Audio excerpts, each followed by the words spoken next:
Bonjour tout le monde, je suis très heureuse de vous retrouver aujourd'hui pour ce nouveau live de la semaine de l'amour. Et aujourd'hui j'ai le plaisir d'accueillir Marion Tellier, une amie chère à mon cœur. Affective, tout un sujet. Donc Marion ne va pas tarder à se connecter avec moi. Prenez le temps de vous installer. Coucou. Coucou! Alors, je m'installe mieux que ça parce que ça ne va pas, mon installation. Voilà. Comment vas-tu, Ça va Aurore?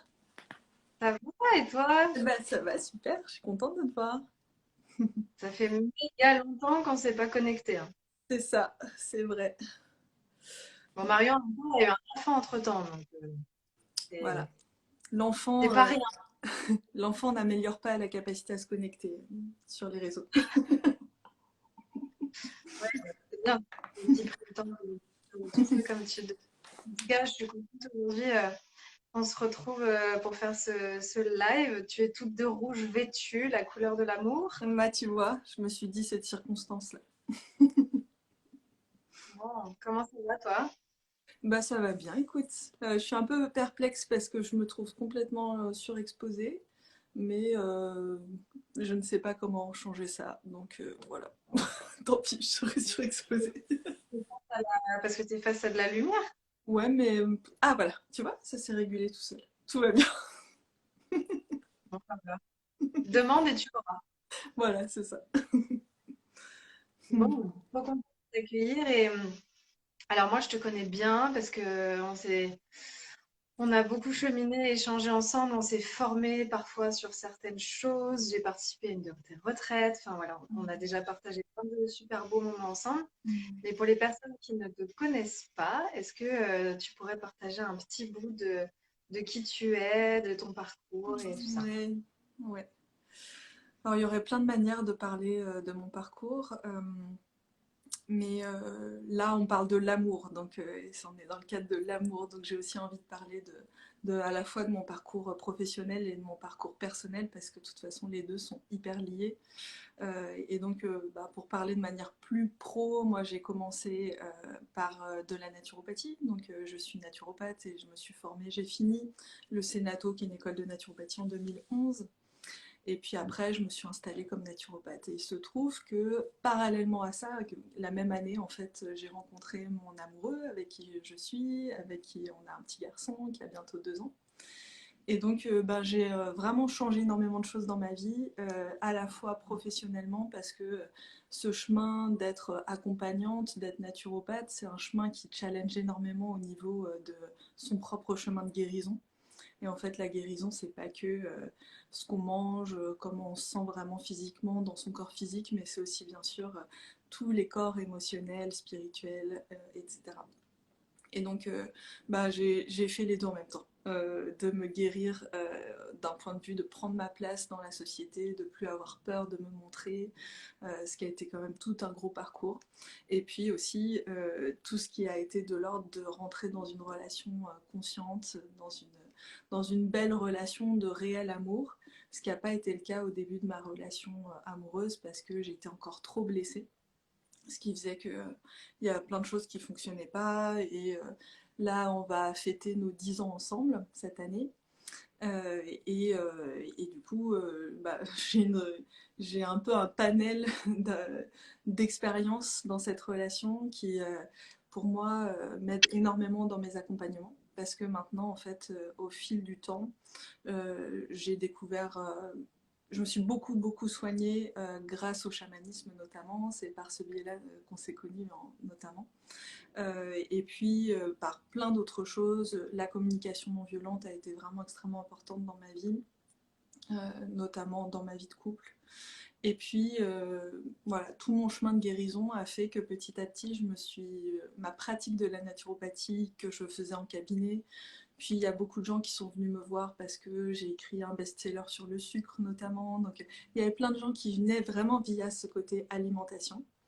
Et en fait, au fur et à mesure, moi, je transformais ma pratique et je me voyais accompagner vraiment plus au niveau de l'émotionnel, au niveau de prendre sa place dans le monde, trouver sa place, se sentir libre, se sentir libéré de toutes ces anciennes blessures, de tous ces anciens schémas. Et donc, petit à petit, je me suis dit, c'est plus de la naturopathie ce que tu fais. Tu vends de la naturopathie, les gens viennent en cabinet pour ça et tu leur proposes pas ça quand ils arrivent. Et donc j'ai eu besoin de renommer mon activité. Maintenant je me nomme accompagnante et en fait ce que je fais c'est du coaching avec toutes les dimensions de ce que je suis. Voilà. Magnifique. Et effectivement, 10 ans, j'imagine que oui, ça a bien dû te faire travailler sur plein de sujets et plein de plans différents. Alors, pourquoi est-ce que justement aujourd'hui, tu avais aussi envie de parler de dépendance affective? Ben parce que la dépendance affective, je pense que déjà c'est quelque chose qui nous touche plus ou moins tous, à des niveaux différents, mais je crois pas qu'on soit... Cette notion de dépendance, déjà, pour moi, c'est une notion d'addiction. Et la notion d'addiction, en fait, on est très très très très nombreux. Enfin, moi, en ayant accompagné énormément de personnes, notamment sur le point de l'alimentation, j'ai remarqué qu'il y avait peu de personnes qui avaient une relation totalement sereine et saine à l'alimentation dès le départ. Et c'est le cas en fait pour tout ce qui peut nous apporter du réconfort. On le voit beaucoup avec les écrans, on le voit beaucoup avec le tabac, l'alcool et puis bien sûr toutes les autres drogues. Et en fait pour moi l'amour, ça peut être une forme de drogue comme une autre. Et moi j'ai un tempérament addictif, pas très addictif. Je vois en ayant rencontré des gens autour de moi il y a vraiment plus élevé, plus fort comme tempérament addictif que le mien, mais néanmoins j'ai ça. Et, et donc, et ça se manifestait au niveau de l'alimentation, au niveau de mon rapport au sucre, c'est d'ailleurs pour ça que j'ai écrit un livre là-dessus, mais aussi de mon rapport à l'amour. Et le fait que, avant, avant de rencontrer mon amoureux, je l'avais déjà vécu plein de fois dans mes relations, ça se manifestait chez moi notamment par le fait que quand j'étais seule, je n'étais pas complète et il me fallait trouver quelqu'un pour remplir mon besoin d'amour pour être tranquille, sereine, paisible dans la vie. Hmm. Voilà. Et alors, justement, comment t'as créé de ça? Pardon, dis-moi encore. Comment t'as créé de ça? Comment j'ai guéri de ça? euh, Déjà, j'ai souffert. Et je trouve que parfois la voie de la souffrance, c'est un bon déclencheur. Malheureusement pour les humains, on a besoin de se confronter à des murs plusieurs fois pour se dire ah ouais peut-être que je vais changer. Et puis en fait, étonnamment, je dirais, c'est justement l'amour qui m'a aidée. Hmm. Et je vais t'expliquer ça. En fait, il se trouve que quand j'ai rencontré mon amoureux actuel, j'étais encore complètement dans ce schéma d'avoir besoin de quelqu'un, d'avoir besoin, enfin, d'être en difficulté quand j'étais seule. Donc je l'ai rencontré, il se trouve qu'on s'est vraiment... lui aussi, il a ce schéma-là, donc on a vraiment fusionné ensemble et on s'est complété comme ça. Sauf que en fait, j'avais plein d'autres blessures qui fait que j'avais vraiment du mal à être dans une relation sereinement. Et donc, on s'est dans les 3 premières années, je l'ai pas mal quitté. Enfin, ça a été un peu des allers-retours. Et il y a plusieurs formes de dépendance affective, mais chez moi, il y avait comme une double injonction qui est je suis pas complète quand je suis seule, j'ai besoin d'être avec quelqu'un, et en même temps, bah, ce quelqu'un, il est jamais bien comme il faut, il est jamais suffisant, donc il y avait un peu le côté critique, le côté insatisfaction, etc. Donc ce qui faisait que j'arrivais pas à reconnaître en cette personne que j'avais rencontrée une personne qui peut être bien pour moi, et en même temps, bah, quand je le quittais, j'étais dans une souffrance absolue, c'était horrible. donc, il y avait vraiment ce côté double injonction chez moi. Et en fait, le déclic, ça a été que il y a un moment, je me suis rendu compte que euh, il y avait un problème en moi. Tandis qu'avant, j'étais plus dans l'autre n'est pas la bonne personne, du coup, quand j'aurai rencontré cette bonne personne, tout ira bien. Et c'est vraiment ce Hmm. truc qui est vraiment très problématique, je pense, dans l'éducation des enfants et notamment des petites filles, qui est que un jour, tu vas rencontrer un prince charmant, ça va être génial, il va pourvoir à tous tes besoins, et le jour où tu auras rencontré ta moitié, bah, tu seras complète. Chez les petits Hmm. garçons, on peut le dire aussi, avec bah, il y aura une belle princesse qui va te faire des beaux enfants et puis elle va s'occuper du ménage, de prendre soin de toi, de nanani, tu vois. Donc c'est un peu rétrograde comme image, mais malheureusement c'est toujours un peu présent. De moins en moins, heureusement, dans tous les dessins animés, etc. On essaye d'amener autre chose, mais nous on a été vraiment bercés de ça. J'imagine que toi aussi, tu as, t'as été bercée de ça. Ah, tu Euh, sais que je m'appelle quand même Aurore, hein. oui, tout à fait. J'ai passé, j'ai passé mon enfance apparemment collée devant les Walt Disney comme ça, au bord du canapé, en train de regarder les histoires de princesses. Donc oui, oui, ça me parle clairement. C'est ça, Et même le film que tu décris aussi le avec la double schéma. injonction. Voilà. Oui, la même chose, Et ben très bien. Ben, effectivement. tu vois, je pense que si on en parle toutes les deux, c'est qu'on doit pas être les seuls. Et donc en fait, pour répondre à ta question, comment je m'en suis sortie, il y a juste un moment où je suis sortie de c'est l'autre qui est un problème, c'est l'autre qui n'est pas assez, c'est l'autre qui fait pas comme il faut, pour me dire en fait là tu es en train de le répéter. Je me suis aperçue de la répétition. Euh, je me suis aperçue qu'en fait mes ex, peut-être que ça aurait été pas des relations qui auraient pu durer, mais néanmoins j'avais ce schéma de ils sont jamais assez bien, tu vois. Et donc, je me suis dit, ok, là, il y a un truc en toi qui est à guérir. Et il se trouve que j'étais déjà dans mon chemin de naturopathie, etc. Donc, j'avais fait tout ce début de chemin de transformation. Et donc, la conscience, ça a été la première étape. Ça a été de me dire, bon, j'arrête de critiquer l'autre et de me dire sans cesse, mon cerveau, il fonctionnait en me disant sans cesse, c'est l'autre qui va pas. Et là, j'ai commencé à observer cette pensée qui dit c'est l'autre qui va pas, c'est l'autre qui va pas. Et je l'ai prise, je l'ai vraiment prise dans les bras, je me suis prise dans les bras moi en tant qu'enfant, tu vois, je me suis accueillie là-dedans.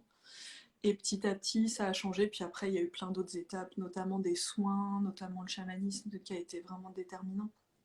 Mais ça a été une grosse étape de conscience. En fait, je trouve que la première étape de la conscience, même si c'est parfois pas suffisant, elle est quand même déterminante et à partir du moment où on fait l'effort de se dire je vais refuser ce que me dit mon cerveau et je vais pas accepter ce que mon mental me donne d'emblée comme réponse et je vais aller voir plus loin, c'est déjà un truc pas mal, je trouve, à faire. Oui, comme tu dis, la première étape, c'est vraiment la conscience, parce qu'une fois qu'on a la conscience, il y a comme un peu ce truc de, bon, bah maintenant, tu as ouvert les yeux, tu peux plus les fermer, quoi. Et donc, c'est là où peut-être qu'on arrive à un moment où ensuite on a le choix. Mais avant d'avoir eu la prise de conscience, on n'a pas vraiment le choix. Ça aussi, c'était important de le dire, parce qu'il y a pas mal de personnes qui se gèlent aussi, tu vois, et qui se disent oui, mais moi je comprends pas, nanana, tout le temps les schémas qui se répètent, et puis je suis malheureuse, etc. Mais en même temps, c'est OK s'il n'y a pas encore eu la conscience sur tu vois, l'angle mort. Et surtout, de penser pour nous, c'est hyper difficile de le voir. C'est ça. C'est vraiment la première étape. Si t'as pas cette étape-là, et puis là, dans ce que je disais, c'est aussi la conscience que je me posais dans une posture de victime. Euh, et ça, me dire, ah oui, là, en fait, je considère que je suis une victime. Et là, tout d'un coup, j'ai une révélation et je l'ai vue dans plein d'endroits de ma vie, en fait, cette posture-là. Et donc, le fait de switcher dans une posture de responsabilité, donc, en quoi je peux, je suis responsable de développer l'autonomie dans mes relations, en quoi je suis responsable de prendre soin de mes besoins.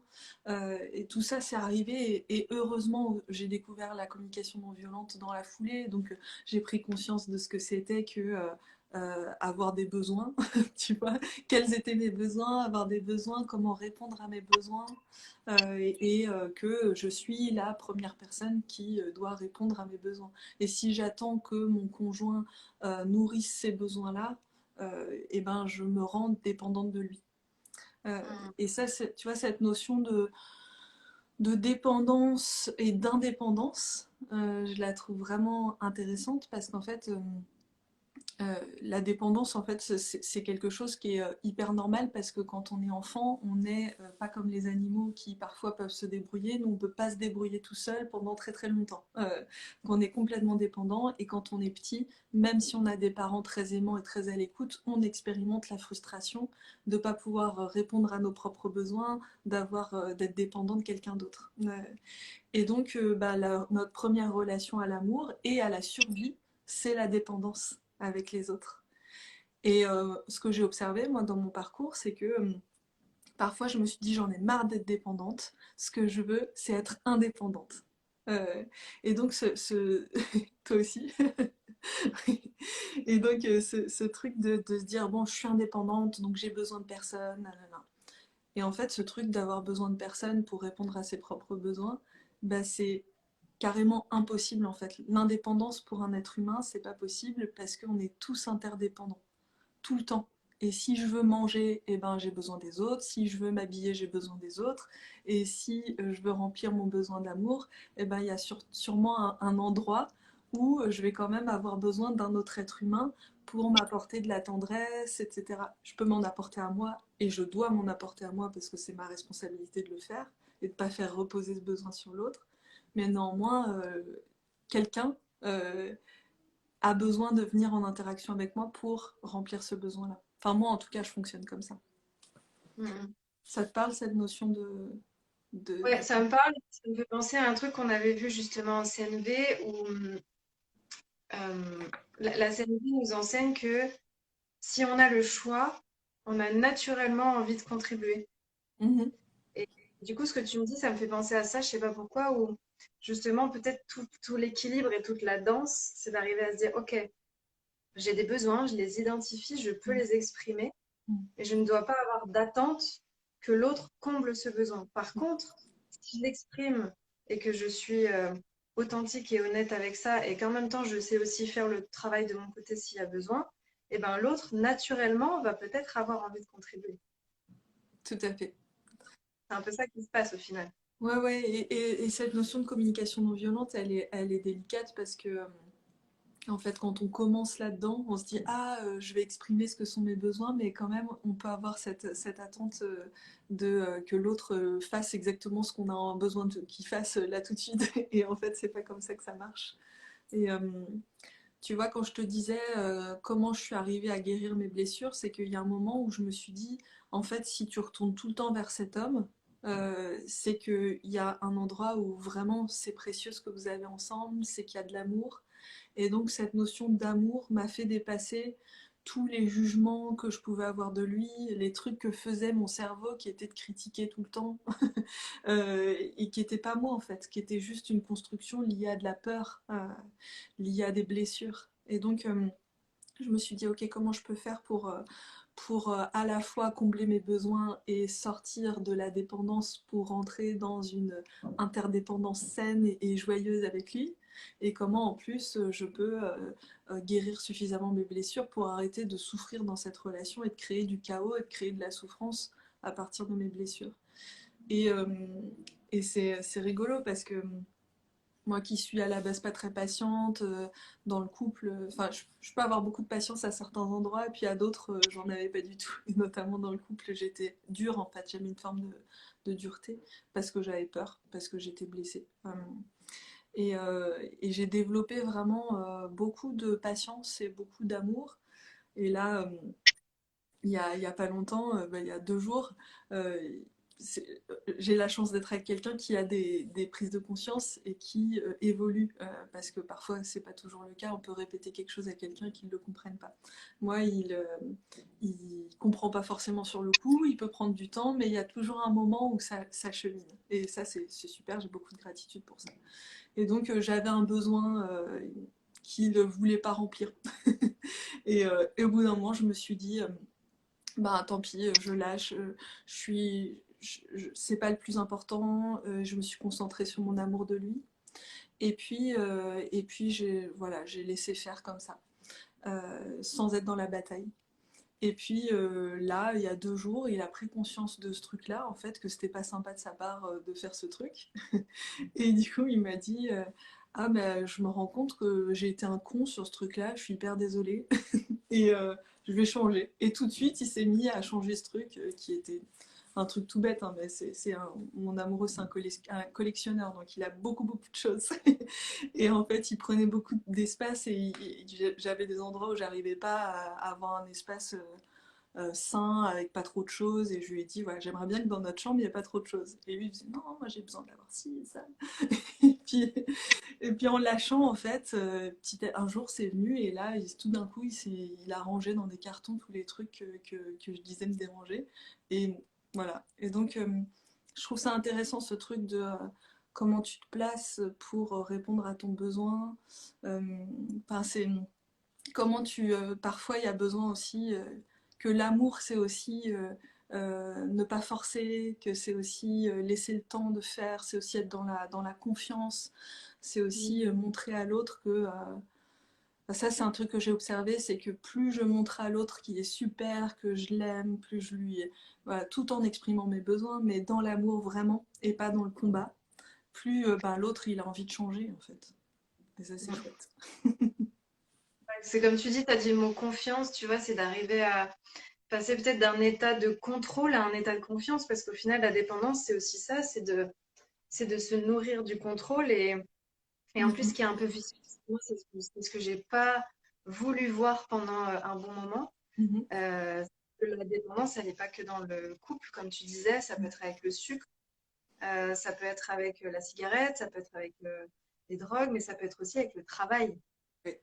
Et moi, après la naturopathie, j'ai réussi un peu à guérir l'addiction du sucre, j'ai réussi à arrêter de fumer, j'ai enlevé un peu tous les mauvais réflexes, mais par contre, le travail, j'y suis bien allée dedans, quoi. Et puis après, on arrive bien, tu vois, à se convaincre, à dire oui, mais tu te rends pas compte, c'est parce que j'ai plein de choses à faire, je suis en train de prévoir pour l'avenir, etc.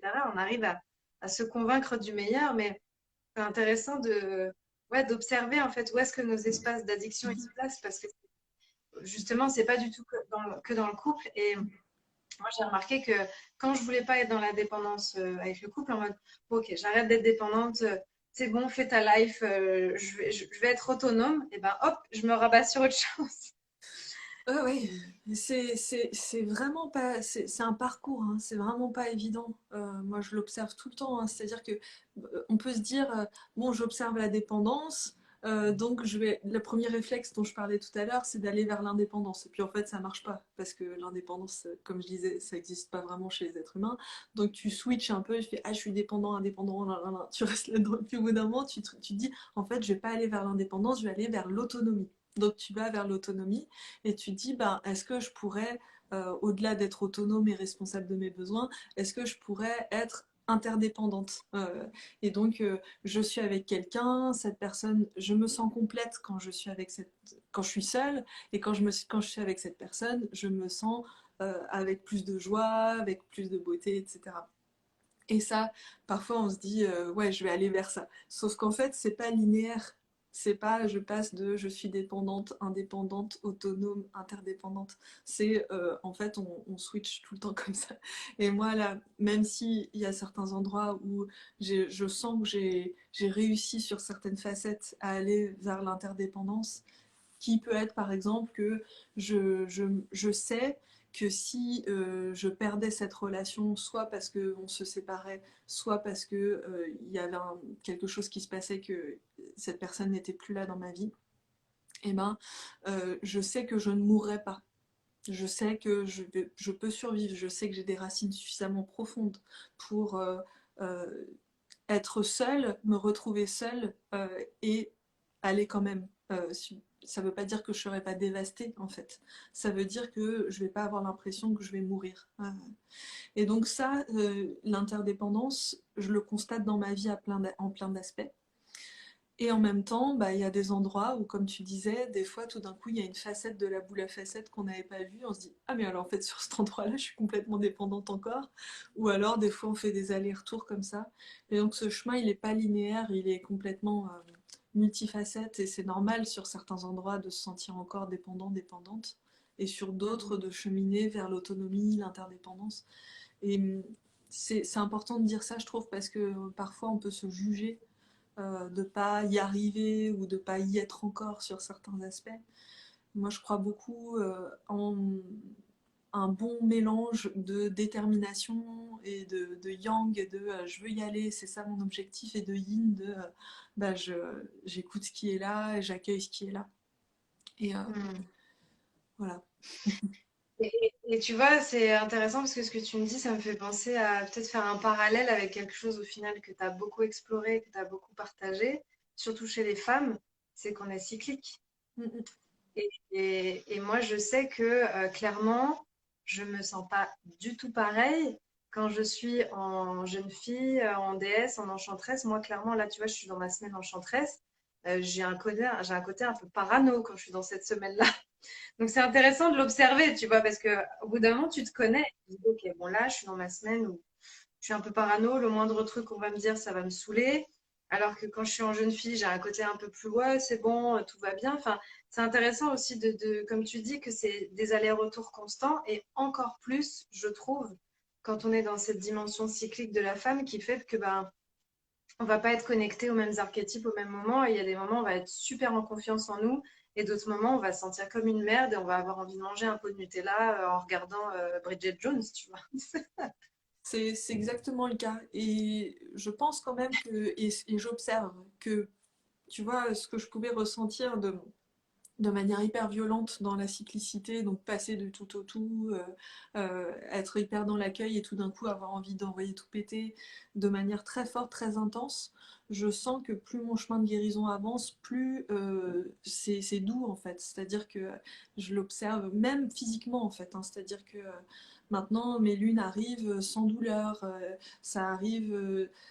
Je me dis ah oui c'est pour ça que hier je voyais un peu les choses en gris mais c'est pas le monde va s'écrouler, je vais quitter mon mec, parce qu'avant c'était ça, hein, c'était oh là là, c'est pas possible cette relation, je me casse, et je le faisais. Donc tu vois, c'était complètement le chaos, quoi. Et maintenant c'est vraiment beaucoup plus doux, et ça passe par ce chemin de guérison qui est vraiment important. Et là, on pourrait se dire, elle parle de guérison depuis tout à l'heure, mais ça veut dire quoi? Comment on fait pour guérir? Et en fait, il y a plein de manières de guérir. Et une des premières façons dont je parlais tout à l'heure, c'est la conscience. Donc c'est s'observer soi-même, s'accueillir soi-même, et se dire, partir du principe que peut-être on est en posture de victime, peut-être on est en posture de blessure en fait. Donc lire un peu sur toute cette notion de blessure, commencer un peu à observer ça, et puis si on peut bien sûr, et ça c'est génial, pouvoir être accompagné par un thérapeute là-dedans qui s'y connaît bien pour aller observer un peu dans quel endroit on se situe.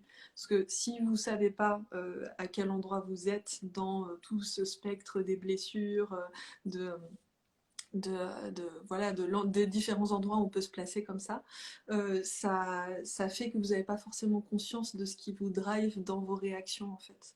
Euh, et ça, c'est quelque chose que j'ai beaucoup exploré parce que j'ai beaucoup accompagné les femmes dans la guérison des blessures, et notamment avec un programme qui s'appelle Libre et Souveraine que j'adore.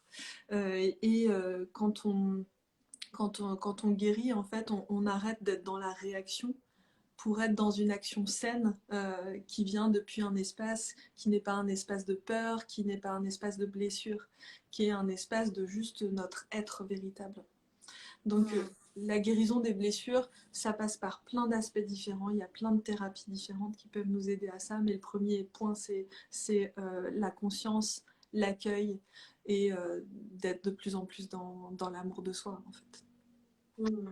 Ouais, et puis c'est important aussi de poser, parce que tu vois, il y a un peu une espèce d'idéal et de projection aussi sur les réseaux sociaux où on nous voit, on a l'impression que ça y est, nous on a tout guéri, tout compris. Alors déjà, non.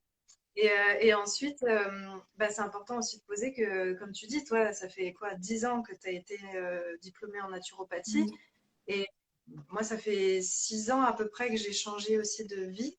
Mais on a fait tellement de stages, on a fait tellement de thérapies. Enfin, tu vois, c'est impressionnant. Je sais, Ouais. toi comme moi, entre les constellations, les séances avec des thérapeutes, les retraites qu'on a fait ensemble ou séparément, Mm. euh, enfin, on a fait tellement de choses. Moi, j'ai l'impression que je suis en guérison non-stop depuis 5 ans. Il n'y a que cette année où je me suis un peu calmée, où je me suis dit, bon, petite Mm. année d'intégration. Et au final, c'est mon couple qui me fait bosser. C'est ça. En fait, si tu as décidé d'être sur ce chemin-là, c'est une question de choix aussi. Si, et puis aussi de bénéfice. C'est-à-dire que quand, quand on est dans cette notion de dépendance et qu'on a peur de perdre quelque chose, et notamment la personne qui partage notre vie, on le fait notamment, on a notamment cette pensée-là parce euh, on se dit bah, je connais pas ce qu'il peut y avoir de mieux, je sais pas ce vers quoi je peux aller, etc. Et moi, ce qui m'a aidé sur le chemin, c'est que plus je guérissais, plus j'observais à quel point ça améliorait ma relation. Euh, Il y avait une action immédiate en fait sur ma relation. Et là, je suis arrivée à observer quelque chose de vraiment magnifique récemment là. Parce que là, le couple, c'est un grand espace de guérison, hein, c'est vraiment très, très, très efficace pour aller guérir. Soit ça clash, soit tu guéris, en fait, t'as pas trop le choix. Hein. Soit tu vis une relation qui est un peu qui est tiède, ou qui est pas heureuse, ou qui est plus du plomb que de l'or, soit tu décides que tu te satisfais pas de ça, et donc tu vas transformer intérieurement. Et en tant que femme, je fais une petite parenthèse, on a souvent envie de contrôler, de diriger notre conjoint. Et ça, c'est un truc que j'ai compris avec le temps, qui est que c'est vraiment important de sortir de ça. Parce que quand plus on essaye de contrôler l'autre, plus ça tue l'amour. Et pour les hommes, c'est vraiment très très le cas, parce qu'ils ont besoin de se sentir libres et maîtres de leur vie. Donc j'ai un peu perdu le fil parce que j'ai fait trop de digressions. Mais en gros, quand je me suis mise à guérir, je me suis rendu compte de combien de cadeaux je recevais de ça et combien c'était génial. Et là, j'ai reçu un cadeau super en décembre dernier, qui est qu'il y a eu quelque chose qui s'est passé dans mon couple qui aurait pu me faire péter les plombs avant, et qui aurait pu me faire rentrer dans des pensées de euh, ce mec est pas bien, il est pas fait pour moi, je me suis complètement trompée, merde, j'ai un enfant avec lui, je peux plus partir. Tu vois, j'aurais pu partir dans un truc complètement catastrophique comme ça. Et en fait, on, on- c'était un choc, hein, c'était un truc qui m'a choquée. Et en fait, je me suis observée être choquée, être blessée à certains endroits, etc. Et en même temps, réussir tout de suite à switcher et à être dans l'amour. Et donc, mon conjoint, il avait peur de ma réaction, il avait peur parce qu'il m'a déjà vu partir tellement de fois, il sait que je peux partir. Et donc, il m'a dit, oulala, mais tu vas partir. Et je lui ai dit tout de suite, maintenant, je partirai pas. Et j'ai même été capable de lui dire que je l'aimais et que j'allais pas partir, alors que ça faisait 5 minutes que j'avais appris un truc qui était chiant, quoi. et, euh, et donc je me suis vue faire ça, et après je me suis vue accueillir mes besoins, mes émotions, parler de mes besoins, juste dire voilà, là je me sens en colère contre toi, ça fait 3 jours que je suis en colère contre toi, je sais que ça va passer. Mais là, je suis en colère, j'ai de la colère qui me traverse, etc. Et en fait, je me suis dit, waouh, mais c'est ça, le bénéfice, c'est que non seulement mon couple n'a pas explosé en vol, mais en plus, moi, c'était des turbulences, mais c'était pas horrible. C'était pas horrible. Et ça, c'était le concret, quoi. Le concret de, waouh, quand tu guéris, tu peux faire des trucs comme ça. Et puis, moi, avec un enfant, c'est hyper exacerbé, hein, tout ça, parce que le postpartum, parce que les places qui évoluent, le, le fait de devoir tout le temps faire avec l'autre pour tout, parce qu'il faut répondre aux besoins de l'enfant, et donc on doit se mettre d'accord sur tout. Tout ça, c'est des énormes challenges dans une vie de couple. Et je pense que si j'avais pas traversé toutes ces étapes de guérison, je serais jamais arrivée à là où on est actuellement. Ce qui n'est pas un couple absolument parfait, hein. Mais est-ce qu'il y en a? Je ne sais pas. Mais c'est un couple heureux qui avance dans une conscience, une communication joyeuse. Et, euh, et moi, je suis vraiment à cet endroit-là où je sais que sa présence m'apporte de la joie, m'apporte vraiment plein de moments super, et que je goûte ça. Mais s'il n'est pas là, je suis pas dévastée.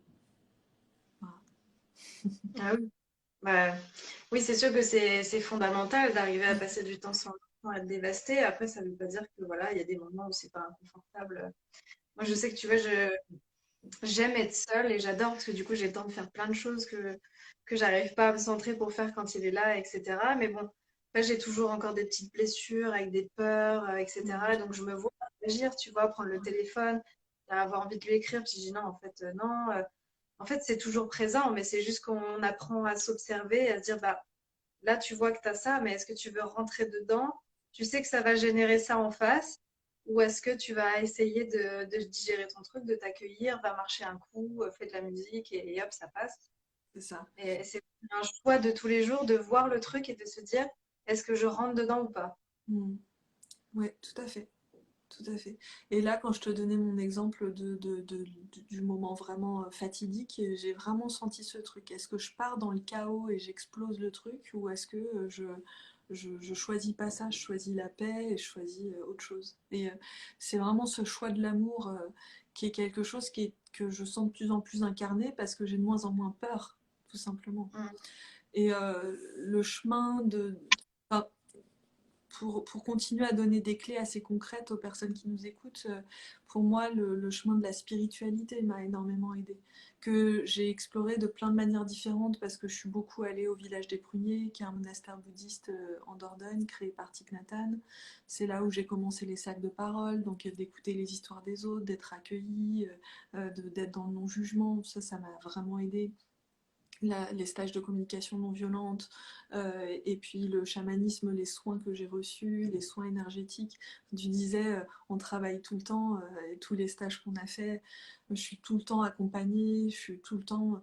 Enfin, je, là, je découvre une autre facette parce que je suis en train de vivre un truc que j'avais pas vécu dans ma vie depuis très longtemps. Donc, c'est comme ce truc de spirale où là, je suis à nouveau confrontée à un truc que j'ai vécu avant, mais que j'avais pas complètement guéri.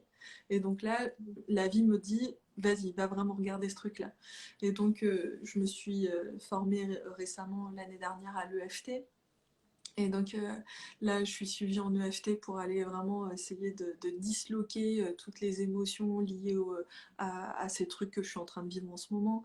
Donc c'est tout le temps le cas. C'est un chemin de longue haleine. Et en même temps, ce que j'ai envie de dire pour que ce soit pas désespérant pour les gens quand on dit c'est long, j'ai envie de dire en fait les résultats, pour moi, ils sont arrivés dans ma vie de couple, ils sont arrivés quand même assez vite, pas de manière instantanée, hein, ça a pris plusieurs années, mais ça s'est vu rapidement sur plein de petits aspects. Et donc c'est voilà, on travaille tout le temps, mais on n'est pas en souffrance sans cesse. On est de moins en moins en souffrance. Moi, j'avais beaucoup Mm. d'angoisse aussi. Donc, j'avais l'impression d'être tout le temps sous l'eau, complètement sous l'eau, et de respirer un peu de temps en temps. Et là, en fait, je respire tout le temps. Et une fois de temps en temps, je suis sous l'eau. C'est l'inverse, tu vois. Euh, J'imagine que tu connais ça. Voilà, une chose. Effectivement, c'est sûr que ça peut être très rapide en fait, à partir du moment où on va au bon endroit, où on se fait accompagner par les bonnes personnes. Alors, je sais que justement, il y a eu un peu les questions de oui, mais par où on commence, comment on fait pour guérir, etc. Donc toi, tu as partagé des clés, mais il y a tellement de thérapies qui existent maintenant, il y a tellement de possibilités, c'est-à-dire que juste de se mettre à l'écoute en fait de ce qui résonne pour nous, de quoi on a besoin, de pas chercher la thérapie parfaite, enfin juste de se dire bon bah là, qu'est-ce que j'explore, de quoi j'ai besoin, et en fait il y a plein de choses qui peuvent se présenter, ça peut être de la thérapie individuelle. C'est rigolo que tu parles de l'EFT, je vais me former en fin d'année. J'ai Ouais, un truc aussi pour ça. ouais, Et c'est super, super bien le FT, hein. C'est vraiment, si vous connaissez pas, je conseille vraiment c'est parce que. ça, il y a tellement de choses géniales maintenant entre les coachings, les Mm. thérapies, les constellations familiales, aller faire des stages. Et puis aussi, c'est important de poser que nous, on a aussi beaucoup grandi. Enfin, je pense que toi, c'est un peu comme moi, mais on a aussi beaucoup grandi dans des espaces qui n'étaient pas thérapeutiques à la base. Tu vois, moi, quand je suis partie à Bali toute seule, faire des stages, quand je suis partie en Thaïlande pour faire une retraite autour de la danse avec des femmes, ça a été tellement guérisseur, alors que c'était pas une retraite de guérison ou de thérapie, tu vois, mais c'est de s'autoriser à aller dans des espaces où on sait que ça. Moi, j'ai un côté scorpion, donc je sais que quand ça va me challenger, j'y vais, tu vois. Ouais, Et ouais. Oui, ne peut-être qu'on serait-ce est. que là, tu parles d'aller dans une retraite et c'est vrai que ça peut être ne serait-ce qu'un voyage, partir, changer un peu de perspective. Et puis dans son quotidien, quand on ne peut pas voyager, c'est en fait la vie sans cesse nous amène dans des situations inconfortables. Donc quand je suis inconfortable, quand je suis pas très bien, qu'est-ce que ça veut dire? Et si à partir du moment où on fait ça, et là, moi je conseille vraiment d'être accompagné en fait, c'est quelque chose que que je sais être pas facile pour pas mal de personnes, de faire la démarche de trouver un thérapeute, de faire la démarche d'être accompagnée.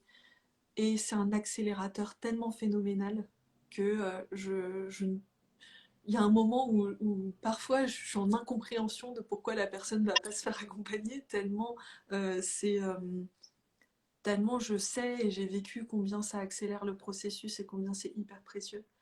Donc c'est important de le rappeler que trouver un bon thérapeute, demander à l'univers, moi ce que j'ai fait en fait quand il y a un moment où j'en avais ras-le-bol d'être mal. Mais vraiment ras-le-bol. Et j'ai dit, bon allez, ça suffit là, je suis trop angoissée tout le temps, c'est trop difficile dans mon couple, c'est trop difficile de me montrer au niveau professionnel, j'ai besoin de guérir ça. Et je me rappelle très bien de cette demande que j'ai faite à l'univers de dire, maintenant je suis très très très prête, je suis vraiment prête, donc envoyez-moi des gens. Et là, j'ai eu, j'avais déjà mon cabinet à l'époque, et j'ai eu deux clientes, patientes qui sont venues dans mon cabinet et qui m'ont dit, comme ça, qui m'ont déposé sur la table, ah bah, moi je me suis formée avec telle personne, c'était tellement génial, moi j'ai fait un stage avec Bidule, c'était magnifique. Et en fait j'ai regardé et j'ai senti en fait, et ça on a tous et toutes une boussole intérieure qui fait que ça nous dit oui ou non. Et là j'ai senti oui, oui, oui. J'ai regardé quasi immédiatement, je me suis inscrite tout de suite. Vraiment ne pas hésiter à surfer sur l'énergie du oui intérieur et ne pas oublier de demander. En fait, souvent on oublie de demander. À la fois à l'univers, mais aussi aux gens qui nous entourent ou sur les réseaux sociaux, dire est-ce que vous auriez une bonne adresse. Demander en fait, parce que des bons thérapeutes, il y en a partout. Et avoir si vous avez la pensée qu'il n'y en a pas par chez vous, que c'est pas possible, c'est que vous êtes face à une fausse croyance. Parce que une croyance limitante, parce qu'en fait il y en a partout et maintenant en plus avec Internet, il est possible de se faire accompagner à distance. Donc Mhm. il y a vraiment cette possibilité-là. Et si on n'a pas beaucoup d'argent, il y a plein de thérapeutes avec qui on peut parler de ça.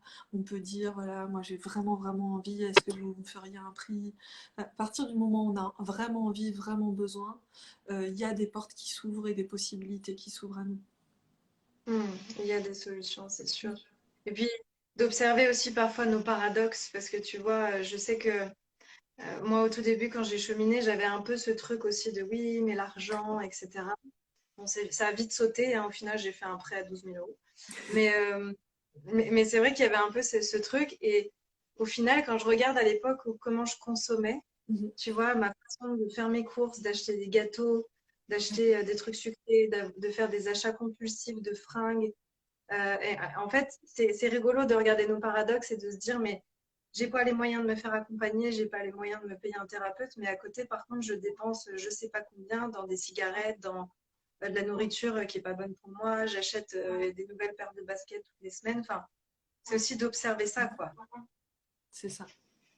C'est tout à fait juste, tout à fait juste. Mais souvent, en fait, ce qui nous fait nous dire que on n'a pas l'argent pour trouver un thérapeute, c'est pas qu'on n'a pas l'argent, c'est qu'on a peur.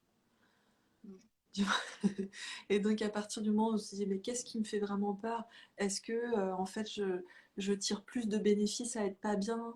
Est-ce que enfin qu'est-ce qui se passe là? Qu'est-ce qui se joue? Est-ce que il y a une part de moi qui a pas envie de sortir de cette posture où je suis, où je considère que c'est pas moi qui suis responsable mais que je suis victime des autres? Est-ce que qu'est-ce qui se joue en fait derrière le fait que je me dis que je peux pas aller voir un thérapeute? Et à partir du moment où euh, on est authentique avec soi-même et on va regarder même les parts de nous qu'on aimerait, qu'on n'aime pas trop ou qui sont un peu nuls, tu sais, tous les trucs qu'on peut faire qui sont un peu bof, quoi, ou qu'on peut se dire qu'ils sont bof, eh ben, c'est tellement libérateur en fait. L'ego, il en prend un petit coup, il se dit oulala, dur, dur, et puis 2 jours plus tard, on a plein de bénéfices de ça. Enfin, c'est vraiment. C'est vraiment un chemin qui est pas tous les jours facile d'aller regarder ses parts égotiques ou ses parts blessées. Et en même temps, c'est ça qui fait que la vie, elle est vraiment belle et qu'on sort de- du chaos, de la blessure, de la souffrance pour soi et de la souffrance qu'on inflige aux autres aussi. Parce que dans la relation de couple ou dans la relation avec un enfant quand on est parent, euh, tant qu'on n'est pas blessé, on inflige de la souffrance d'une manière ou d'une autre, même si on veut pas. même en étant très aimant. Moi, j'ai eu une mère qui était extrêmement aimante et extrêmement blessée. Et ben, elle m'a transmis de la souffrance. Parce qu'elle m'a transmis ses blessures et ses peurs et sa vision du monde qui était limitée. Donc voilà, on peut essayer d'être vraiment dans l'amour et avoir toute la bonne intention du monde si on est encore complètement blessé. Il y a un endroit où ça s'exprime de toute façon. Mhm. Ouais. Et au-delà de aussi de chercher des espaces pour se guérir et investir aussi dans ces espaces de guérison, moi, ce qui me vient, c'est que il y a aussi l'investissement dans des espaces de créativité et de joie qui nous ont Oui, aussi guéris naturellement, tu vois. De sortir aussi de ce truc de, pour guérir, ça passe forcément par la thérapie, ça passe forcément ouais, par la souffrance, le travail, ouais, etc. Parce qu'au final, ce qui nous a aussi beaucoup porté, je crois, hein, ouais, dis-moi si je me trompe, mais c'est d'investir dans qu'est-ce qui me met en joie. Ah ouais, j'ai envie de faire ça. Et puis, comment est-ce que je stimule ma créativité? Et justement, c'est, tu vois, l'exemple où moi, je suis partie pour aller chanter, pour aller danser, pour partir en voyage. C'est aussi tout ça qui nous a porté. Donc, c'est aussi de rappeler aux gens, bah, oui, tu peux pas passer par la porte de la thérapie et de comment tu fais un travail sur toi, mais tu peux aussi passer par la porte de la créativité et de la joie. Et au final, ça va t'amener au même endroit dans un sens. oui, oui, tout à fait. Si tu ne vas qu'à un seul endroit, tu risques de ne pas faire le travail complet. En revanche, associer les deux, c'est génial parce que ça fait que c'est merveilleux. Moi, quand j'ai fait des retraites de chamanisme, à chaque fois j'ai travaillé sur moi et en même temps jouer du tambour, danser, chanter. C'est là où j'ai appris à chanter de manière intuitive. Je me suis mise à danser devant plein de gens alors qu'avant j'aurais été incapable de faire ça. Donc j'alliais toujours le plaisir et la connexion. Et pour moi, la connexion spirituelle et la connexion à la source, à ce qu'on peut appeler Dieu, c'est tellement nourrissant que ça me remplit, mais de manière phénoménale. Et en même temps, là, dans ces retraites-là, bah, j'ai beaucoup travaillé sur moi.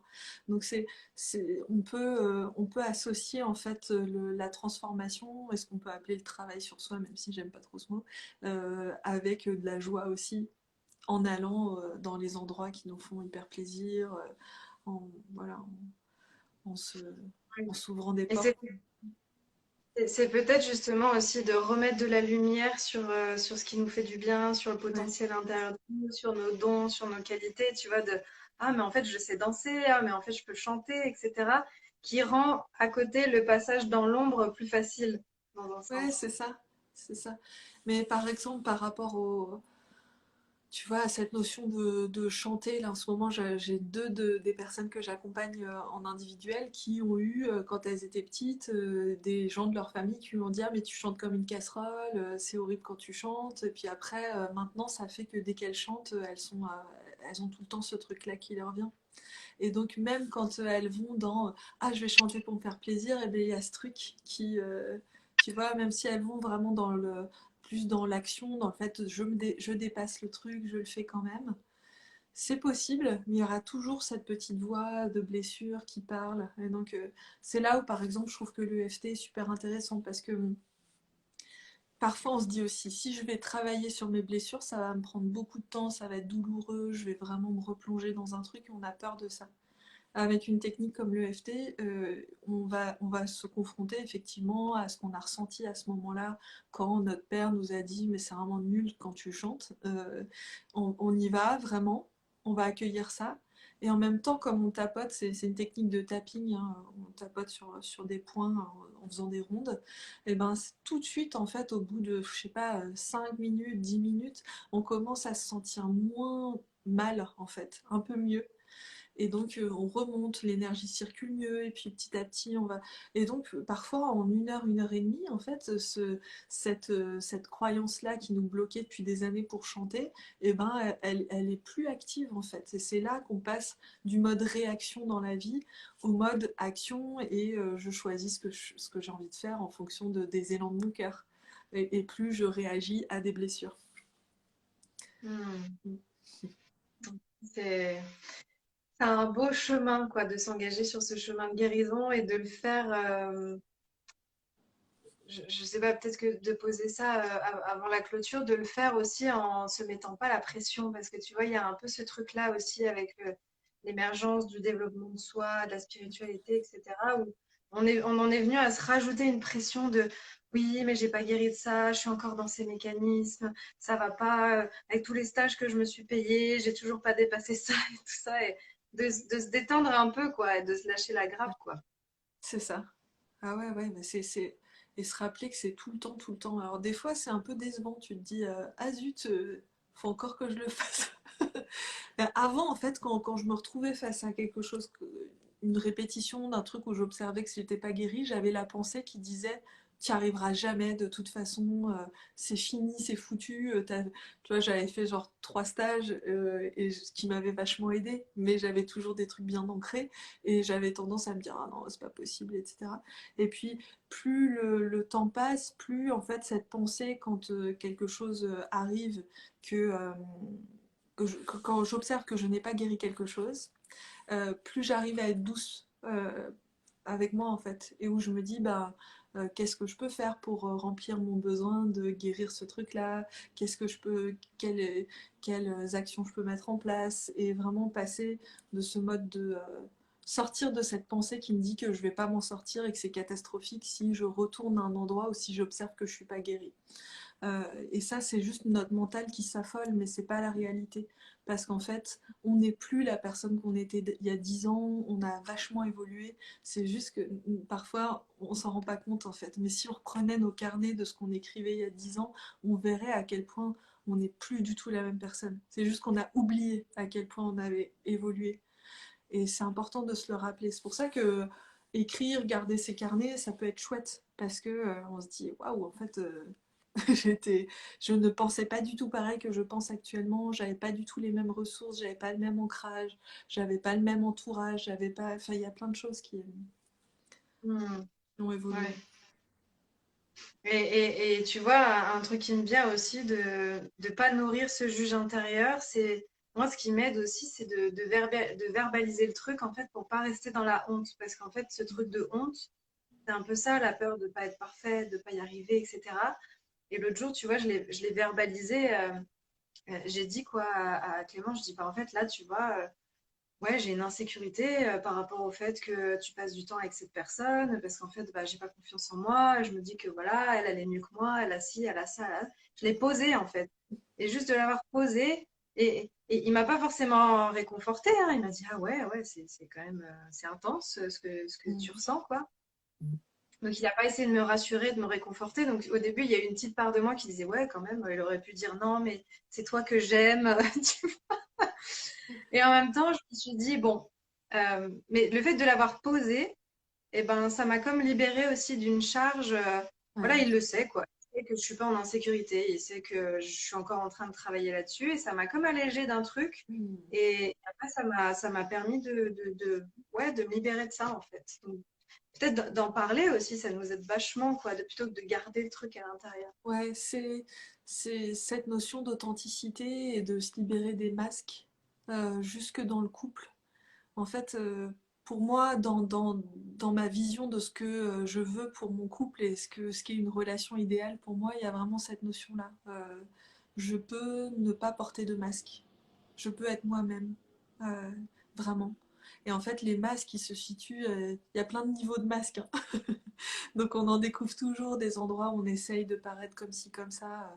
Au bout de 10 ans, pour moi, au bout de 10 ans de relation, il y a vraiment il y a beaucoup de. Enfin, je sais pas s'il reste encore des masques, parce qu'il y a tellement eu de libération, etc. Mais, euh, mais c'est important, je pense, de pouvoir exprimer ce que tu as fait là. T'as dit, voilà qui je suis. Et en ça, t'as pris soin de ton besoin d'exprimer les choses, d'être écouté, etc. Puis lui, c'est rigolo parce qu'il est là, il est pas là pour rien, et donc il est là pour te faire grandir, et t'as pas dit le truc qu'il fallait te dire pour rassurer la petite fille. Ce qui fait que il te laisse la responsabilité de prendre soin de la petite fille intérieure, et lui, il est là pour t'écouter, pour être présent, pour te donner de l'amour. C'est hyper beau. Mm. Écoute, c'est un chemin en tout cas. En tout cas, c'était hyper inspirant de t'entendre parler justement de ton chemin à toi, dans ta relation, etc. Moi qui te connais depuis quoi, à peu près 6 ans, 5 6 ans. Ouais. euh, Ouais. bah, j'ai vu aussi l'évolution et c'est super chouette de se voir mutuellement aussi grandir dans nos espaces intérieurs. C'est chouette. Et puis voilà, d'avoir pu partager aussi tout ça avec tout le monde, Mm. c'est très, très nourrissant en tout cas. Merci beaucoup, merci Aurore de m'avoir invitée. Ça me fait super plaisir d'avoir passé ce moment avec toi. J'ai lu aucun commentaire, mais, mais Ont été très nourris aussi des partages, je d'accord. pense. Est-ce que tu as envie voilà, de conclure sur quelque chose, Hmm. un message à passer C'est vraiment un message d'espoir pour dire que ce que, ce que j'ai expérimenté et ce que j'observe avec toutes les personnes que j'accompagne, c'est que c'est vraiment possible de sortir de la dépendance affective, que c'est un chemin qui peut prendre un peu de temps, et en même temps, c'est ce que je disais tout à l'heure, dès qu'on y est vraiment avec cette notion de responsabilité, d'autonomie, et cette volonté, le fait de demander de l'aide, le fait de demander à être soutenu à la fois dans l'invisible et dans le concret, dans son entourage, euh, et ben ça porte ses fruits, mais absolument. C'est-à-dire que là, il y a, pour moi, c'est 100% sûr que ça porte ses fruits. Après, en combien de temps, avec quelles ressources, parfois on peut se tromper dans une relation avec un thérapeute et se dire en fait c'est pas vraiment ça qu'il me faut, passer à autre chose. Mais dans tous les cas, si vous savez rebondir, si vous savez toujours écouter votre boussole qui dit oui non par rapport à ça, eh ben il y a un moment où ça va porter ses fruits et c'est une évidence absolue. Donc voilà, je vous souhaite vraiment de kiffer ce chemin et, et de garder confiance. Hmm. Ouais, merci beaucoup Marion pour ça. Je pense que c'est une très belle conclusion, effectivement, de se dire que tout est toujours possible et que tout part de nous et que de toute façon, on va être invité de plus en plus à ça, à mettre en place des relations conscientes pour soi, pour le monde. C'est ça. Et voilà. On œuvre toutes, tous et toutes dans cette dynamique, en tout cas. Voilà, en fait, c'est se dire aussi, il y a plein de raisons pour lesquelles on peut se dire c'est vraiment important que je le fasse. Il y a pour nous, pour notre souffrance, mais il y a aussi pour et notre souffrance et bien sûr notre bien-être. Il y a pour l'autre avec qui on est, parce que moi, un des pires trucs que m'a dit mon compagnon à un moment, c'était que je faisais un truc qui m'a vachement touchée, c'est que je voulais paraître être dans l'amour, etc. Sauf que dans mon couple, je créais tout le contraire. Donc voilà, est-ce que je fais en sorte que l'autre avec qui je suis se sent bien, se sent aimé, se sent soutenu, se sent valorisé ou pas? Et puis après, ça devient de plus en plus grand comme ça. Il y a pour nos enfants, donc pour l'avenir de l'humanité, il y a pour toutes nos relations. Et comme ça, c'est comme on est complètement interdépendant, ça se répand comme une poussière d'or partout. Et donc, c'est pour ça aussi que ça me tient à cœur d'œuvrer pour l'amour, parce que je crois vraiment en le pouvoir de l'amour. Ça, c'est le Yeah. mot de la fin. Mais je t'embrasse, Aurore. Je te souhaite Génial. une Merci excellente Marion. journée. Si vous avez envie de vous connecter à l'énergie de Marion, vous pouvez la retrouver sur ses comptes, sur ton site. Et tu fais plein de choses extraordinaires et je suis sûre que là, il y a encore plein de nouvelles propositions qui vont germer. J'ai vu que tu étais dans un espace un peu d'alchimie et de métamorphose. Donc C'est ça. voilà, allez la suivre. Elle fait plein de choses chouettes Mm. constamment. Et merci beaucoup Marion pour ton temps, pour ta présence, pour ta belle lumière et tes jolies couleurs rouges. Merci à tout le monde d'avoir été là avec nous. Eh ben, avec plaisir. Et puis à bientôt et ouais, À bientôt. plein d'amour. Bye bye. À la prochaine. Salut.